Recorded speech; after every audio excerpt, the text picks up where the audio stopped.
What is going on, everybody? Silo here, and today we are back with another video, and today we are looking at a speed build for the Barbarian. This is a very strong build for speed farming, higher greater rifts. So this is like a primarily, Orcament and Paragon farming build, and it's extremely good for it, right? So it's a rend build, of course, using all, lamentation and everything. As you can see in the gameplay behind me, I'm doing like speed 107s now, in about 2.5 minutes, and this is with like a average barb. I started like under a week ago, and of course I have a lot of main stat, right? I have quite a lot of Paragon, but the power of the build is insane. The scaling of the build is probably the best part. I have a lot of people in my Twitch chat, they may be like Paragon 800 or Paragon 1000, and they're still able to do like GS 100s when they just get the basics right. It's very strong early on, and it scales extremely well, the more main stat and the better items you get. So it's very strong for that, and you can just keep on building up with it. Like, there's no downfall with it in terms of, scaling or anything. It just keeps becoming stronger and stronger the more you play, right? Now, there are also a few other variations of this build that you could have, like the Bolkatha's weapons. Although Bolkatha's weapons kind of fall off in terms of damage, because you can't have Band of Might and Focus Restraint when you're using Bolkatha's weapons. And that is where this build shines, because you can actually use Focus Restraint and have these items with Band of Might, so you get the damage from Focus Restraint and the toughness from Band of Might, which is why this build is superior to Bolkatha's weapons. You also, of course, have the Lidrogue and Slender, but that is more of a push build. It's not very quick. The movement speed is too slow for a speed build, so I'll make a guide on that one later. But for now, we're gonna be looking at a speed variation, so you can, do all your speed GR, so you can, get the gear for your push, right? Alright, so to start off with, as I said, this is a rend build, so we are gonna try and make our rend as strong as we can, and we are gonna be itemizing towards that. So for instance, we have an Ambro's Pride. This makes it so attacking with Whirlwind also applies rend, and the total damage of rend dealt is still over 1 second, right? So the entire dot damage is now dealt in 1 second, which means that you get a lot more burst damage instead of just having a dot. Very important to have this item. Now, in terms of the stat priorities, on your weapons you want percent damage and you want cooldown. This also is the same case for Echoing Fury, which is the other weapon we're using right now. And this one also have a very specific use. It says slaying enemies engulfs the wielder into a frenzy. This pretty much means that you get 25% attack speed and movement speed. The attack speed doesn't really do anything, but it's the movement speed we're after. This movement speed helps us get through the whiff quicker, which makes it an even better speed build, right? You could also swap this to a Sunkeeper. If you have a really good Sunkeeper, you could swap this to the Echoing Fury, and you could probably go up like 2 GRs higher. But it would be a bit slower, but it is an alternative if you have a really good Sunkeeper. We are, of course, using the 6 piece of the race set, so we get the entire set bonuses. We get a lot of damage from rend. I'm sure you know all about this since every build is using this right now. But we're using this, and we're also using the lamentation build, which makes that rend now stacks 2 times, and the damage of dealt of rend is increased by up to 150%, right? You need to get a really good lamentation build for this to work. Everything under 140 is pretty much garbage. Even if it's ancient or whatever, you need the highest secondary as possible. That's the first priority, right? Even if it's not ancient or whatever, just get a high secondary and then go from there. We are, of course, using focus and restraint combo. In here, we want the damage range and crit, and this scales extremely well since you don't want, for instance, strength crit, as that doesn't scale that well. A damage range is a lot stronger. You could also have, for instance, cooldown reduction, but the damage crit is definitely the strongest options here. On your hands, you want strength crit cooldown. Very standard. It's pretty easy to get. Just get high of all the stats and then go from there. The shoulders are pretty difficult to find. You need shoulders with strength, always, cooldown, and rend.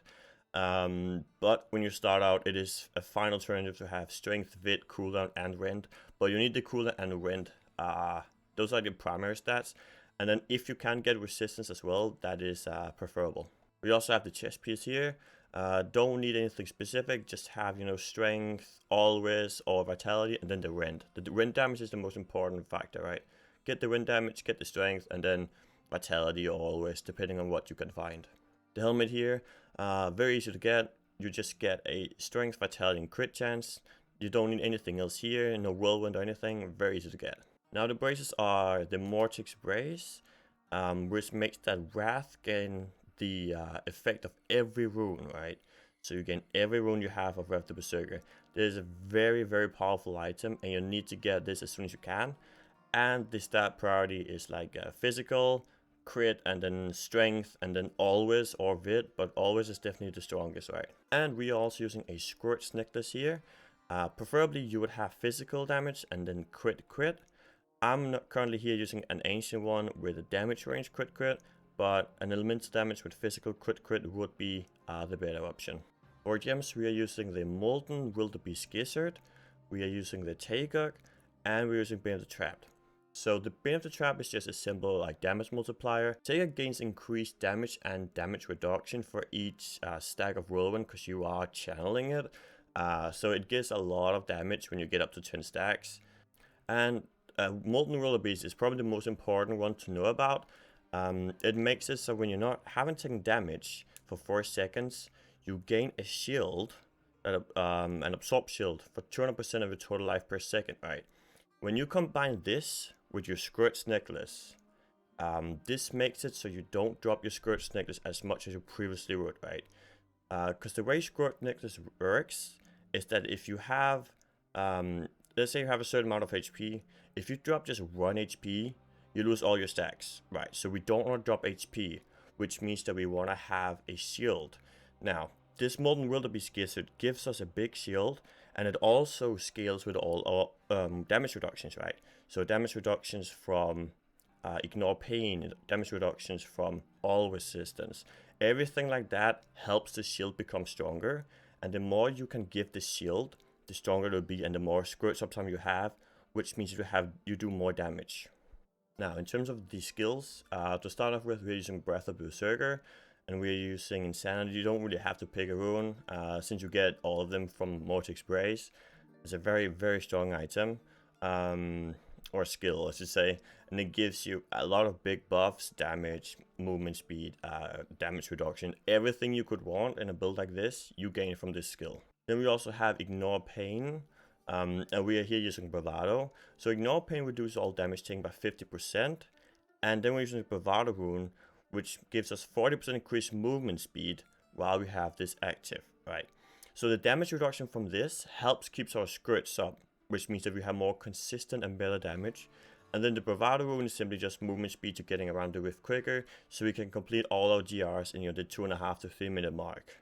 Then we also have Furious Charge. This is a movement ability. We use this to go from pack to pack or from monster to monster, so we don't lose time just spinning around because it's still a bit slow. So we use the Furious Charge to gain ground, and also we use it to proc our Focus Restraint, and to proc our Band of Might we have in Cube, right? So very important, make sure to use it like every 5-6 seconds so you proc everything with it. Then we also have Battle Rage here with Ferocity. Battle Rage is a simple damage multiplier. You get a bit more crit chance and more damage, and then the Ferocity increases our movement speed of 15%. Very simple buff, you just proc it like a few times during the rift and you should be fine. Now we have Rend here with Bloodbath. You don't normally need to have Rend on your bar, because you proc it by the 6 piece itself, but we are using it here to get the rune, right?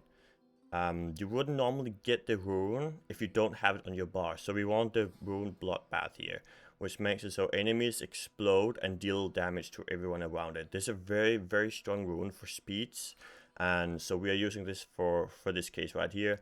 There isn't anything else we want instead of this, so yeah, we're using Bloodbath. Now we're also using Whirlwind with Winch here.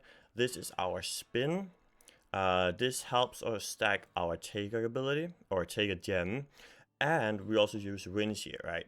So the Winch here, you gain 1 Fury for every enemy struck, and this helps everything, right? It gives you Fury, it gives you Taeguk, and also applies a rend when you spin around on enemies, right? In terms of the cube, we are using the Messersmith Reaver. This kind of works in the same way as I'm sitting with the Zodiac, except this works that when you kill an enemy, you reduce the cooldown of one of your skills, right? So this is how we gain a lot of Wrath uptime. So you need to be killing enemies to get Wrath uptime, right?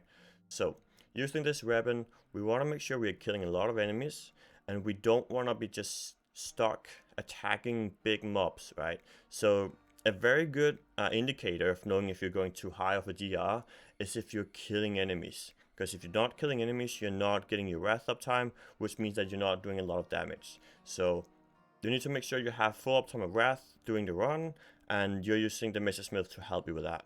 For armor piece, we're using Man of Channeling. This is a simple damage and damage reduction multiplier. Gives you 25% of each.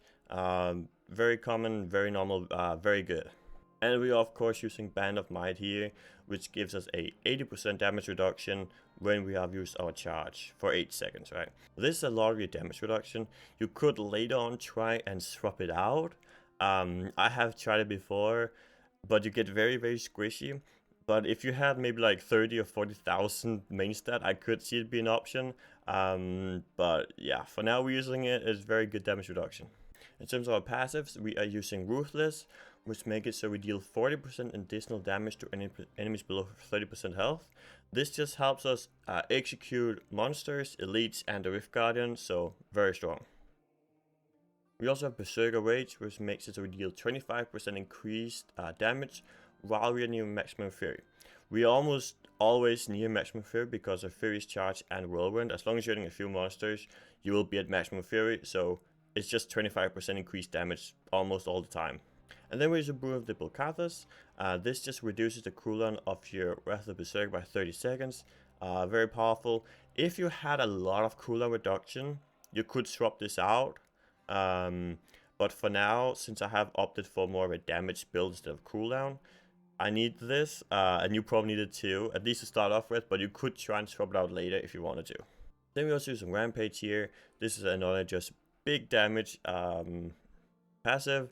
We gain 1% strength for 8 seconds after killing an enemy, and this effect stacks to 25 times. So you pretty much just have 25% increased overall strength, which is massive, right? This scales the more you have, so it's very, very strong. That's about it for the skills and the gear. As you can see, it's a pretty easy setup to make, and pretty much the second you build all of this, you could run 100s easily, even with just standard non-ancient gear. It's very, very strong.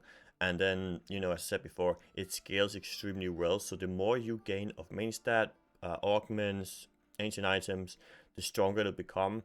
And I could honestly see, you know, a very high Paragon player could do like 111s at the end of the season here, maybe even 112s, just full damage, right? And still in like 2.5 minutes. It's very, very strong. I really recommend using this build.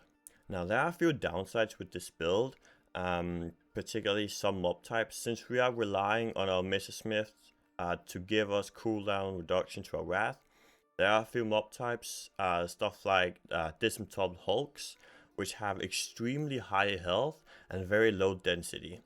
It can be a pain in the ass when you're dealing with those mob types. I usually just try and skip them and just go for the elites.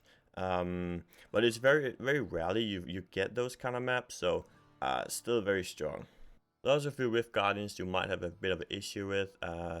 This is not where the Rift Guardian is, more if you have unlucky with timing with your Wrath. Like if your Wrath is on cooldown for like 20 or 30 seconds when you're into the Rift Guardian fight, it could take a while. But even on like the really bad encounters, you will still do your Rift in like 2.5-3 minutes.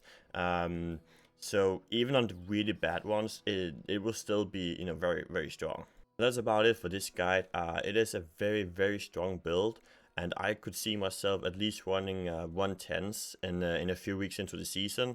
If there are any questions or concerns, leave them in the comment down below, or you can also come into my Twitch channel at twitch.tv/Saluter if you want to see me almost running this build every day, right? Because we are just farming Paragon every day, and it's very, very strong for it. I highly recommend trying this build out.